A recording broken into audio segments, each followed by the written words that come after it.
If you're young, do not get into credit card debt. It's my biggest regret in life. I don't have many regrets. And at the time, I thought it was a great thing.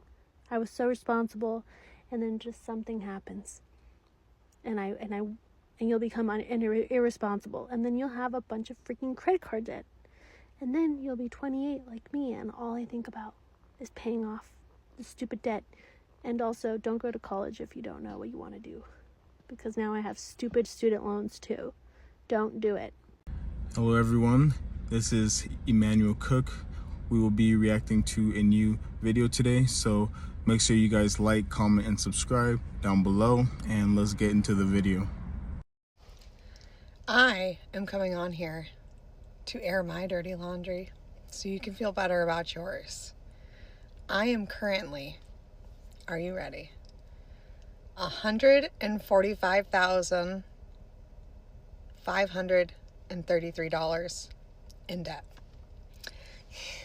That's cute, huh? So cute. 2 car loans. There are some student loans in there, and a personal loan, and then consumer debt, credit card debt. So in the last 6 months, I think we've paid off about $7,000.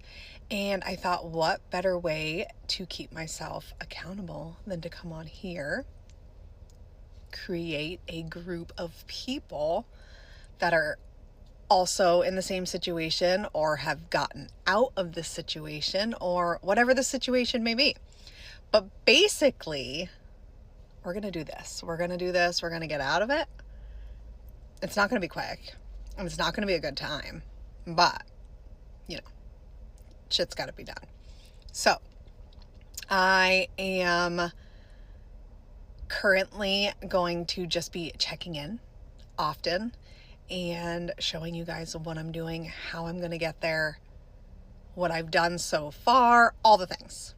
And I would love your advice and input going forward. So yeah, it's time to do this. So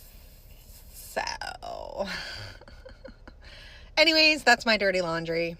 I guess it's better than a skid mark in your underwear. Although I don't know. I'd probably take a skid mark in my underwear before this much debt.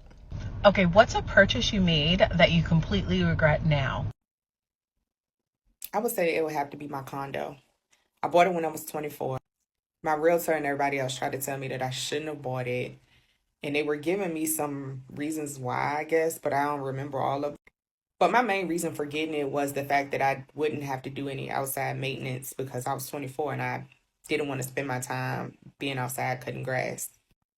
Also, it was newly renovated, so we all like nice, shiny things. So I was attracted to that as well. Well, to make a long story short, I moved out after about 7 years when I moved, and I decided to rent the condo out. I thought it was going to be a decent cash flowing property. It wasn't. My tenants were cool, and I've had the same tenants since I moved out in 2017. My tenants lost their job, and I have been paying the mortgage on the place since the first of the year. I can't wait until I get my rent relief money, and then I can sell this property. Gotta go. Definitely regret it. Credit card debt is not fun, okay? I have so much money on my credit cards. They're all pretty much maxed out. I couldn't keep up with the payments, and I think almost all of them, my accounts are closed. That's not good. But I will tell you this, it's like going through a detox, because things that I would just be like, oh, I'll just put on a credit card, I can't do that anymore. Those accounts are closed. Those cards are gone. The only money I have comes from my paycheck, and that money goes towards necessities, which is a big thing that I've had to learn to differentiate the needs from the wants. So all my friends get to go do fun things, I am having to pay off credit card debt. It has taught me to be content with what I already have. It has helped me utilize places like the library. It has helped me declutter because I've had to sell things to make my bills. This is probably like the worst year of my life financially, but I think I've grown up a lot and I'm kind of happy about it. I had $18,000 in credit card debt and I had no idea how to get out of it. So let me walk you through some mindset and behavioral shifts I made to get out of it in 10 months. First thing I had to realize is that my money was not my money anymore. Any money that came into my bank account was not mine to spend. It was all the bank's money, and it was all my bills' money. While you are in debt, your money is not your money. Your money is someone else's money. And once that really sank into my core, I was not happy spending money on anything for any reason. And I needed my money to be my money again. I was going to work and working for someone else. I was handing my paycheck straight to the bank, and I wanted that money to be my money, to spend as I wanted to spend differently than I had been spending, but to spend as I wanted to spend. And so after that, now we realize one does not really get into that debt unless they're looking at their finances every day. And I was never opening my bank statement, opening my credit card accounts. I had auto pay set up on the minimum, and that was all I cared about. And so I rearranged my phone screen. I put my bank and all my credit card apps on my phone, and I made it a habit to look at those accounts every single day. Even if the numbers didn't change at all. The numbers changed every time I got my paycheck, right? But I needed to be intensely familiar with how much money was in my checking account, where that money was going, how much was being charged to each credit card. I needed to know these things. And doing this every single day brought out a lot of feelings. I felt angry and frustrated and embarrassed and ashamed and guilty and irritated. I felt every feeling you could feel. And these negative feelings pushed me to have further discipline and to be even more hell-bent on paying off this debt. And sometimes, as humans, unfortunately, we just learn through experience. And I don't think I would be such an excellent steward of my finances at this point and just being like super strict with my money and knowing where every dollar was going if I hadn't gotten myself into that position in the first place. The next big thing I did was I cut up all my credit cards and I only used my debit card. And this is where I fully realized how easy it was for me to just swipe and move on with my day. Because now I'm looking at my debit card and I'm thinking, oh my God, this is going to come out of my checking account. Do I have this money? Do I feel comfortable taking this money? One, that isn't even mine, but two, taking this money out of my checking account and putting it towards this purchase. And I was really starting to think through every single purchase I made. And this is where I started setting up heavy boundaries with myself and with other people. So the boundaries with myself were, I have to put my discipline and my mission of paying off this debt before my emotions. And I know that there are people who will say you can have fun and pay off debt. You can have the coffee and pay off debt. You can do all these things, all these fun things, and live your life while paying off your debt. For me, that was not the vibe. I did not want to have fun while I was paying off debt. I wanted to get it over with as quickly as possible. And for some people, that might be too much and they need a little binge session of spending their money. For me, it was not like that at all. I needed every single dollar possible to go towards the debt. And I started getting real excited to set boundaries with people as well. And I had no problem saying no to friends and to family that wanted to do stuff. And I was just real candid. I was like, sorry, it's not in the budget. Sorry, I don't have money. Because it was true. And it wasn't forever that I was saying no to these things, right? Like, I knew it was temporary, but I needed to say no in the short term so that I can have those big gains in the long term of being credit card debt free. And the last piece of all this is that I was salaried when I was on this debt payoff journey. And I had never made more than $44,000 in my life. So that's where I was. And I knew I needed to bring in more money. Otherwise, this was going to take a lot longer than it needed to. And so after work, I was Instacarting a little bit. I was selling my stuff on Facebook Marketplace. I was doing surveys online. I was looking up class action lawsuits for items I had purchased. I was returning stuff if I could. I was offering to help people with little tasks. Like, I was doing anything I could to bring in more money. And honestly, I wasn't going to mention this, but it's the biggest part of the whole thing, is that I was able to transfer this debt to a 0% credit card. I was debating between taking out a personal loan or a credit card, and I decided I would try the credit card first, and I got approved for it. And so I was able to move debt from 5 different credit cards, consolidate it all into one credit card, and pay it off that way. So that way it was interest free. I know a lot of people don't have the privilege of doing this. Usually when you're in so much credit card debt, it has probably tanked your credit score and you can't. And I know that the debt payoff journey would have taken much longer if I had not had the privilege of being able to transfer it to a 0% credit card. I get that. But I think whether it was going to take 10 months or 2 years, my mindset would have been the same, that this is not my money. I need to be out of this credit card debt so that I can finally have a clean slate of spending my money in the way I want to spend it. Sometimes I think about the biggest financial mistakes that I've made, and I honestly think the biggest financial mistake that I've ever made was not being born earlier. Like, if I had just been born in the 70s and was able to, like, you know, get low-cost college and buy a house for $100,000 that appreciated to $1 million over time, and all those things, I'd be killing it right now. If there is one financial regret I have in my almost 30 years of living, it would be spending $30,000 on a wedding. The wedding industry has all of us girlies in a chokehold, making us feel like we need to prove something to everyone around us and have this massive, expensive, beautiful wedding.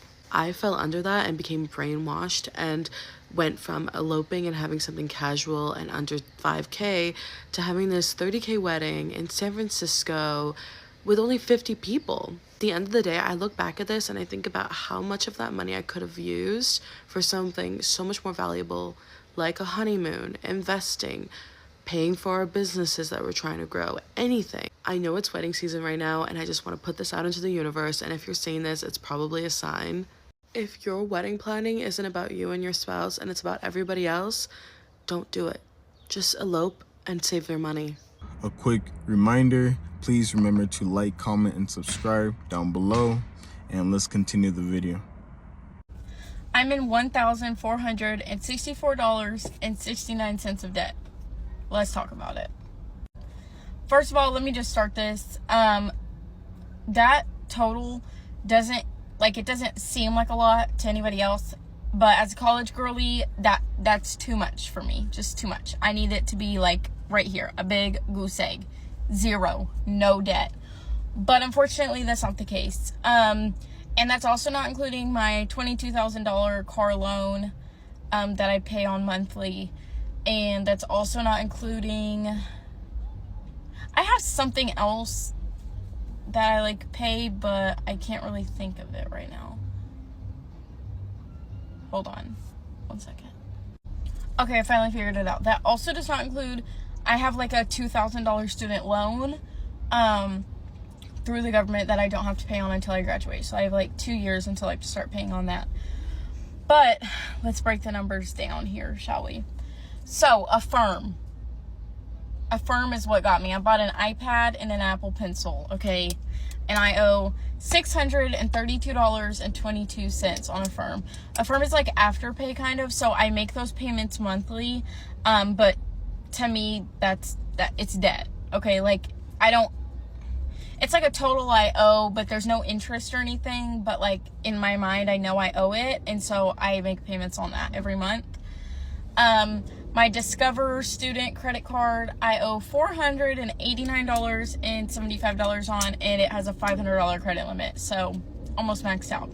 My Capital One credit card, it's like the Student Saver One credit card, I owe $342.72 on, which is a $300 limit card that I missed a payment on, and they charged me like $50 almost of a late fee. So that one was also maxed out. So now we're going to talk about my game plan here and how I plan to manage this.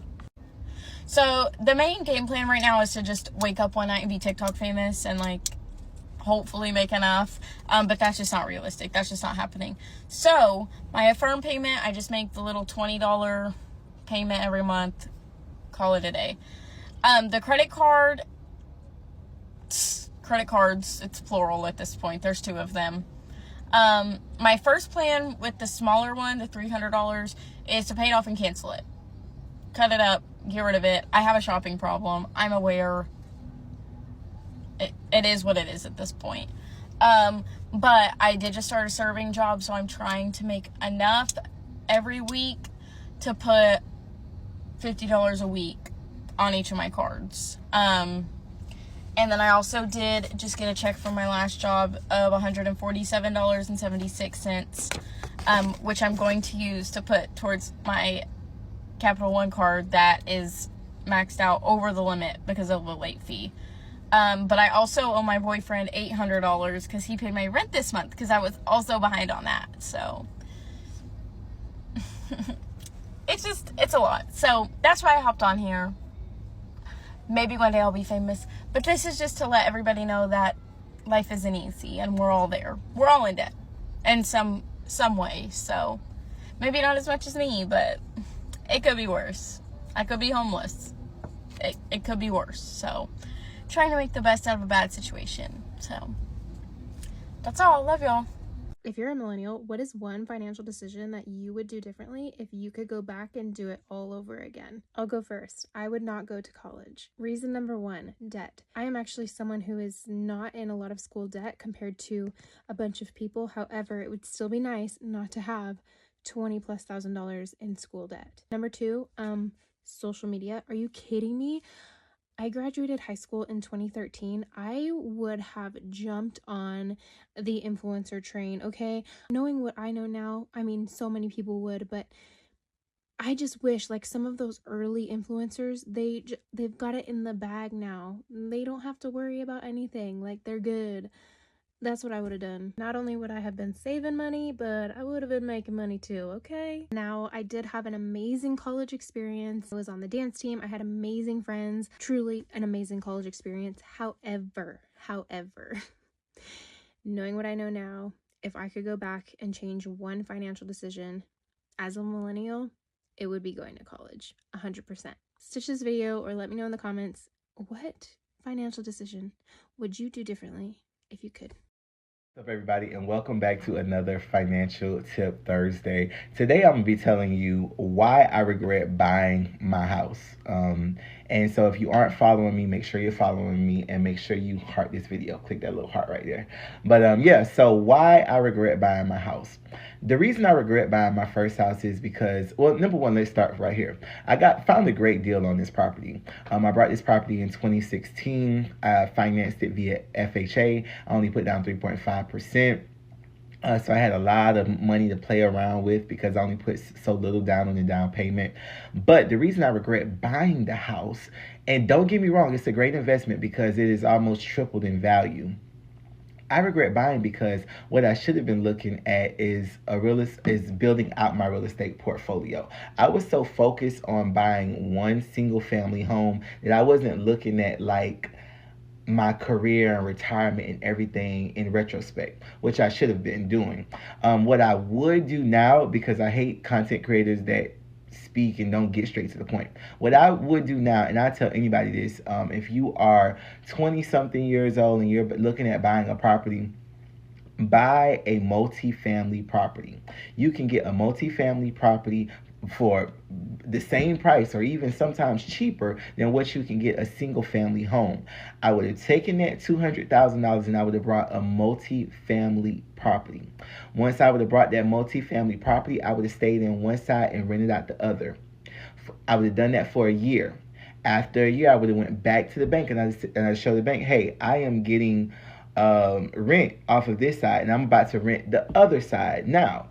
So using that method, that'll qualify you for even more loans like the 203K loan, where you are able to buy a property and have the rehab built into the loan price. So just little nuances like that, which I know now. And I'm not going to say, purchasing a home was a bad thing. It's not a bad thing. I always tell people it's better to own than to rent anytime, any day of the year, because there's so many things you can do with the property once you acquire that property. Need that be renting out rooms, turning that into a business, renting out the home, Airbnb. It's so many different things you can do, or possibly even selling it. And the great thing about purchasing real estate is an appreciating asset. It normally never depreciates, it always appreciates. So if I could go back and do anything else, I would not rush just to get a single family home. I would try to make it work for me, and I'm going to talk about how I'm going to make it work for me with the BRRRR strategy. So go ahead and tune into the next video. All right. As for me, the worst financial mistake that I have made is college. I never should have stepped foot on a college campus, ever. I have always had the entrepreneurial spirit, but all I lacked was the funding. That was it. I had the experience, I had the knowledge and the understanding, but the funding was just not there. The income was just not there. That was my only issue. And now I have to pay off all of this student debt. Yeah, it sucks, but hey, it is what it is, I guess. Hey guys, it is almost the end of 2024, and one question I always get from people is, how do you save so much money? And I am in a position of privilege. Like, I do live at home with my parents, so like food is basically paid for, rent is paid for. Like, I don't do much, so everything that I get from work, I just save it. I have nothing else to spend it on. Like, I will splurge every now and then on like clothes or even eating out with friends, but besides that, all I do is just, you know, pay. Like, I have a few bills. Like, I have like my own car that I just bought in August, so beside my car, phone bill, yeah, that's basically it. Car and phone bill, everything I just save. But I will say, like, I don't, even though I have a lot that I save, I don't spend my money on like the $5 coffees every day. Like, every now and then, like, I'll treat myself to one, but it's like a few times a year, you know? I'd rather just make it at home, because I know, like, cost analysis, it's so much cheaper to make it at home, and then I just use that money and invest it instead. And this is basically what I've been doing. I am 25. I've been doing this for years, since I think 2020, and that's just how I save my money. I just invest. I don't know what else to tell you. I guess, like, try to save as much as you can. You do need to make sacrifices. Like, I'm not saying $5 coffees every day is bad. Like, if you enjoy it, you do what you enjoy. For me, I find more enjoyment in saving that money and watching that money grow. But yeah, I just wanted to come up on here and talk about that, because I've been talking to people about finances, and they're always asking me how you do it, how do you do it. Like I said, like, I am in a position of privilege where I have most of my bills paid for, so I get to save all my money that I get from my main job. So yeah. I paid off $40,000 of debt in 2 years, and I actually regret it. Here's why. The debt I paid off was student loan debt at a 3.54% interest rate. It's like basically free money. I mean, can you imagine right now getting a home with a 3.54% interest rate right now? I know some people have that because they bought in like 2020, 2021, 2022. Like, we would jump and go crazy for a 3.54% interest rate, right? Yeah. Because it's basically free money. And when we have basically free money, then we don't pay that off early, because instead we use the money we would have been using to pay that debt off early to invest in other things, like the stock market. Well, I didn't know that, so I put $40,000 on my low interest rate debt, and I've run the number. Putting $40,000 on my low interest rate debt actually cost me $1 million. Because if I had invested that money instead of putting it on my low interest rate debt, I'd have approximately $320,000 invested right now, instead of approximately $270,000 invested. And my $270,000 invested right now, even if I didn't add another dollar, it will likely turn into about $4 million, $4.2 million by the time I'm 65. If I had $320,000 right now invested, that would turn into about $5.5 million by the time I'm 65. Even if I didn't invest another dollar. And I'm sure some of you are like, well, Chloe, didn't you save a bunch of money on the interest? Guess how much money I saved on interest? Guess. I don't know about you, but I would like a refund. I would like to reverse, so I can put that money into the stock market instead. But they don't teach you this stuff. So now I will tell you, so you don't do it too. Some of y'all make too many excuses for me, because what do you mean you want to get out of debt? But the minute I suggest you to do something uncomfortable, you can't. One of my first suggestions is always get a second job. You can't. Okay. Pick up extra shifts. You can't. Okay. Downgrade the car. You can't. Okay. Get rid of a bunch of stuff, a bunch of junk that you own, and get extra cash that way. You can't. So what can you do then? What can you do? Because at some point you got to be able to do something about your situation. And here's the thing that I am going to say over and over and over again. This whole getting out of debt and being so intense about it is going to be for a very short period of your life. And you never have to do it again because you've already paid the price to win. But you got to pay a price to win. It's non-negotiable. You're going to have to get uncomfortable. Choose your hard. That is when that comes in. Choose your hard. It's going to be hard regardless. Do you want to work the 12-hour shifts or do you want to sell your freaking car? Choose the hard. But I've sat here and talked to people that swear they want to get out of debt and swear that they want to do something about getting their life together. And again, the minute I start throwing out suggestions, everything's hard. No, I can't do it. No, that's impossible. No, that can't happen. So what are you willing to do? Do you want it or do you just like the illusion of you wanting it? So if you feel like your life sucks right now, this is probably why. You're not romanticizing your life. You're not being the main character. You are reacting to what's going on all the time, just react. You are waiting for someone or something outside of you to make you feel better or to rescue you from your situation.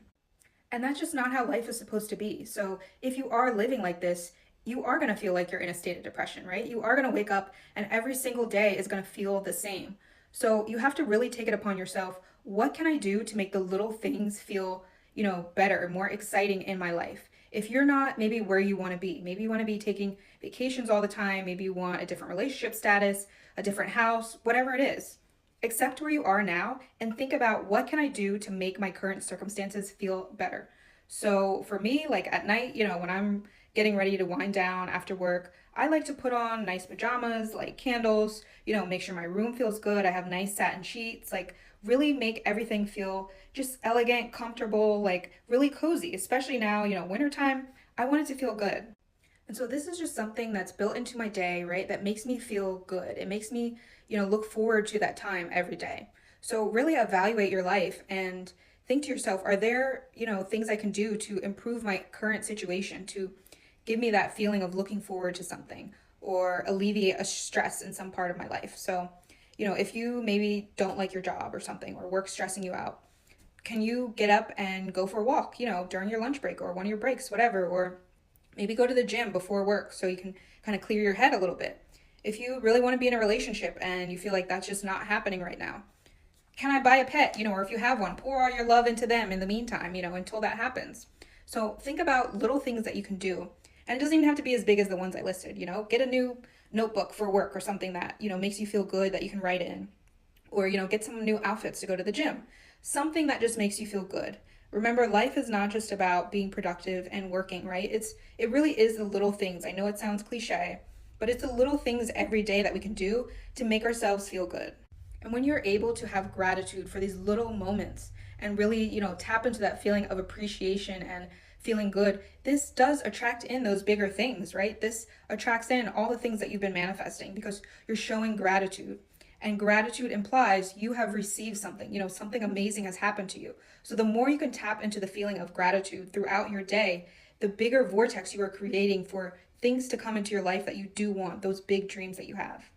And that is why if you've ever met someone who's really, go with the flow, very content with where they're at and just very chill, overall, very appreciative, those types of people always get what they want and more. Things always work out for that type of person because they're constantly in a state of gratitude. They're never in a state of lack or, envy or wanting or anger or whatever. They just are happy with what they have most of the time, right? And those are the type of people that attract in everything they want. So be that person, start showing gratitude for those little moments, start making them feel better.